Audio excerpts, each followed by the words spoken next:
unboxings on this show. There'd been quite a bit of interest in the electroplating I was doing, the zinc electroplating I was doing. My bath is over there.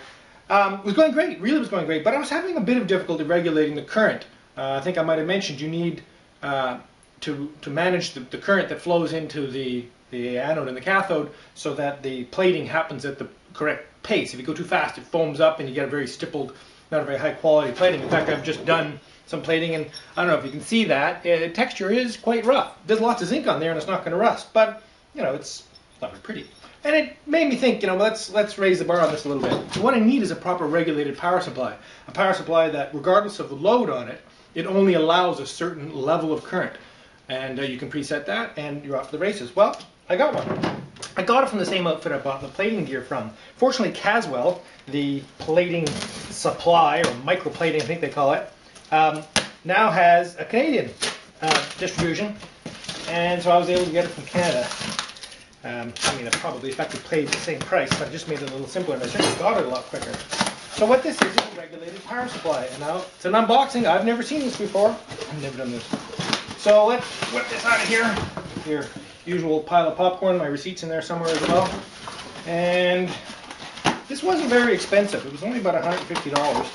And it's not very high current, but I'm only plating small stuff. You couldn't do a bumper with this, but you certainly can do all the little bits that I'm interested in. It'll go up to, I think, 6 amps, which is, I have to do the calculation quick on the surface area, that is, but it would be almost a square foot.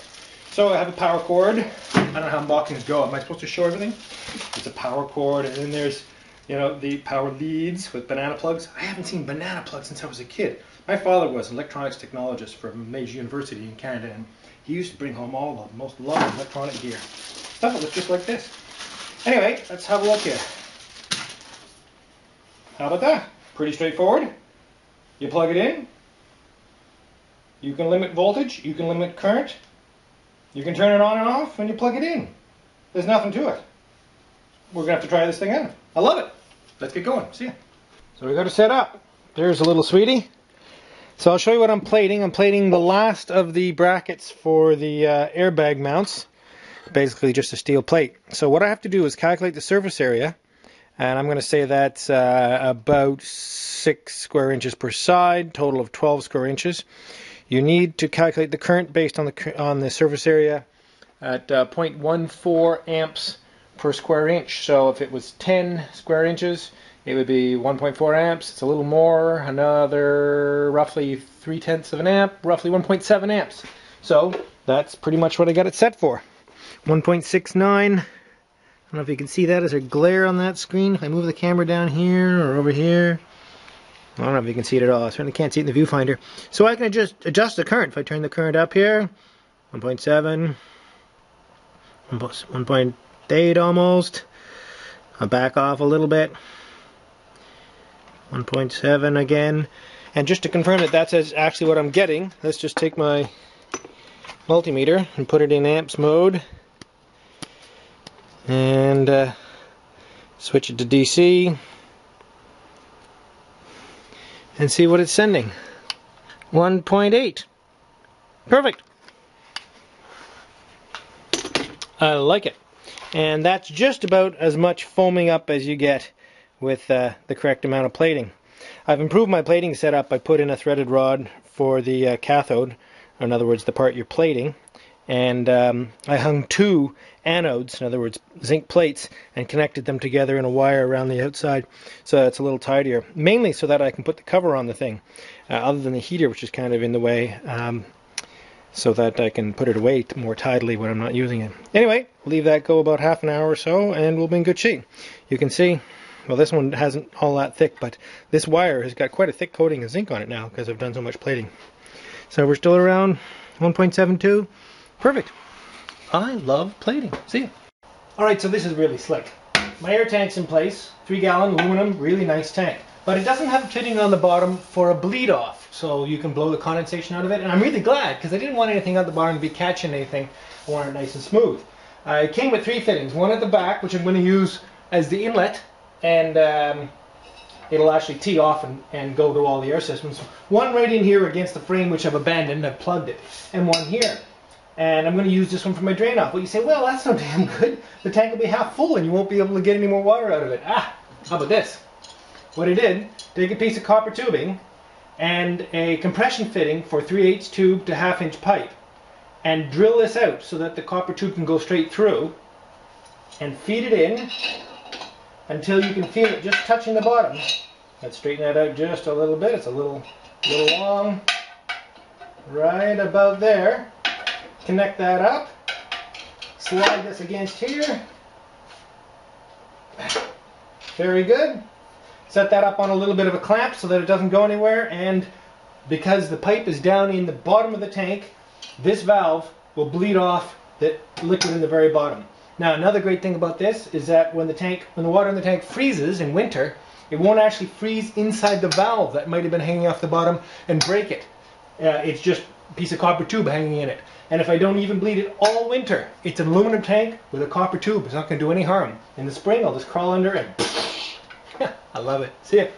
Well, I'm assembling what I'm calling the air box, which is this aluminum box I made for the middle of the front seat box. So in here are the 4 sets of pneumatic air valves that are used to control the airbags, as well as I'm starting up a manifold in here for the various other air equipment on it. I need to put a regulator and a switch in. That's a regulator, and another solenoid switch. That's for the ARB air locker in the back. I have put regulated air to the airbags because the compressor is good for 200 pounds and the airbags only want 100 and change. So I have to have that whole system on a regulator. I'm going to have a circuit obviously that comes up for onboard air for air tools and the like, and the last port will be for the pressure switch, which I think is right here somewhere. There it is. So the pressure switch, mind you, it's 1/8 inch, so it's not going to screw in there now. That's the pressure switch I need to run the compressor. Anyway, almost all the lines on this truck I'm running in copper and brass fittings. Well, I've spent a fortune on brass compression and flare fittings over the last couple of weeks. However, on the pressure side of these valves, I'm using plastic. It seems to be the standard. Almost every airbag system, onboard air system in the world uses this 1/4 inch plastic line with these little press fit connectors. I don't know if you can see that. I'll bring that a little closer. You basically just shove the hose in. You want it out again, you just push this collar back down and you get the hose back out. The reason I'm willing to use the plastic on this side is because I have to basically put all these T's so that all 4 of these ports get pressure. Basically I convert back to a brass fitting on the bottom, but I'll use 2 T's and, well, this special junction here plus an end fitting 90 degree at the end.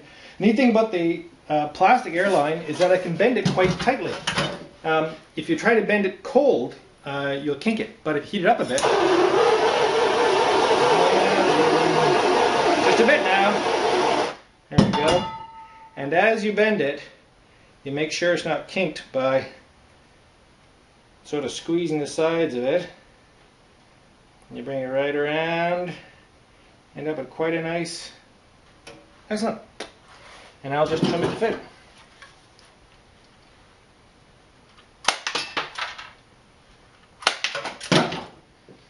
Again, couldn't be easier to install. Basically toss it in, and toss it in, and then press the 2 ends home. Boop. Done. Now, let's see if it leaks. We're going to do a leak test soon. The airbox is in, and I'm just doing some testing. I don't know if I explained when I was showing the airbox before, the reason I've left so much space between the valves and the back of the box is that there's going to be T's in here eventually that'll tap off for gauges so I can see the individual pressures. I also put a union in at the back of the box. That effectively becomes my bulkhead fitting. Rather than trying to run, if I run lines through, let's say, a grommet into the inside, the nut won't fit back through the grommet, and I want to be able to take the box out if I have to do any service work on it. This way I just loosen these compression nuts at the back, which I could do from below. Not fun, but possible. Anyway, so we're, whoops, don't sit on it because it's not attached, Peter. Anyway, we can go up and down if we want. Up on the left, up on the right. Bring them both up here.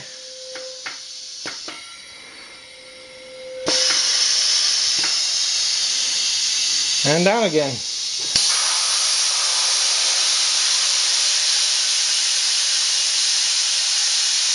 The reason I can do that is because the air valves have push buttons on them. Oh, I think I showed you that already.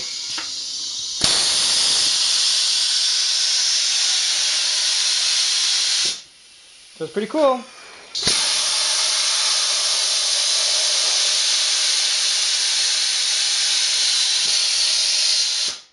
Anyway, I like it. That's enough for today. See ya.